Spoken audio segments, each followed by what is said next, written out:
Hi అండి. ఈరోజు నా లైఫ్ జర్నీలో పెళ్ళి అనే అంకం దగ్గరికి వచ్చానండి. అదేంటండి నిన్న పుట్టారు ఇవాళ పెళ్ళి అయిపోతుందా అని మాత్రం అడగండి. ఇటు నుంచి అటు అటు నుంచి ఇటు చెప్తూ ఉంటాను. మా పెళ్ళి పెద్ద తిరుపతిలో జరిగిందండి. నా తరపున అయితే ఎక్కువ మందే వచ్చారండి. కానీ అంకుల్ గారు తరపున మట్టుకో వాళ్ళ అమ్మ నాన్న మాత్రమే వచ్చారు. అంటే మా అత్తగారు మామగారు మాత్రమే వచ్చారండి. ఇంకెవరు రాలేదు. మా ఏపీ నుంచి అయితే కనుక చాలామంది వచ్చారు. మా పెళ్ళి అయితే కనుక పెద్ద తిరుపతిలో జరిగిపోయిందండి.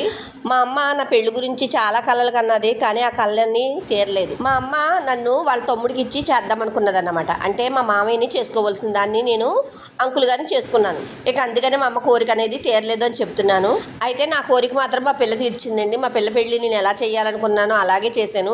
మా పిల్ల పెళ్ళి గుమ్మాలోని అంగరంగ వైభవంగా పెద్ద పందిరేసి చక్కగా బోల్డ్ అంత లైటింగ్ పెట్టి బోల్డ్ మంది పిలిచి భోజనాలు పెట్టి నాకు మా ఆయనకి నచ్చిన అందమైన అల్లుడిని తీసుకొచ్చి మా అమ్మాయికి ఇచ్చేది పెళ్లి చేసామండి. ఈరోజు నాకు ఒక మనవడు ఒక మనవరాలు. అంటే మా అమ్మాయికి ఒక పాప బాబునన్నమాట.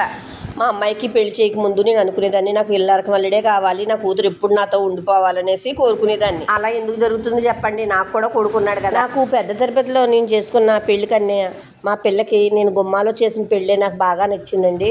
5 రోజులు పెళ్ళి చాలా బాగా చేశాను. అయితే మా పిల్ల ఎదుగుతున్నప్పుడు అందరూ నన్ను ఎటకారం చేసేవాళ్ళు అన్నమాట. ఏమనంటే ఇది తెంగరది, దీని దగ్గర డబ్బులు లేవు, పెళ్ళి ఎలా చేస్తుంది, అది ఇది అని చాలా మాటలు అన్నారండి మా ఆయన్ని నన్నుని. కానీ మేము అన్నీ కూడా తట్టుకుని నిలబడ్డామన్నమాట. ప్రతి తల్లికినండి ఆడపిల్లకి పెళ్లి చేయడమే పెద్ద అచీవ్మెంట్లా ఫీల్ అవుతుంది. నిజంగానే నేనైతే అలాగే అనుకుంటాను.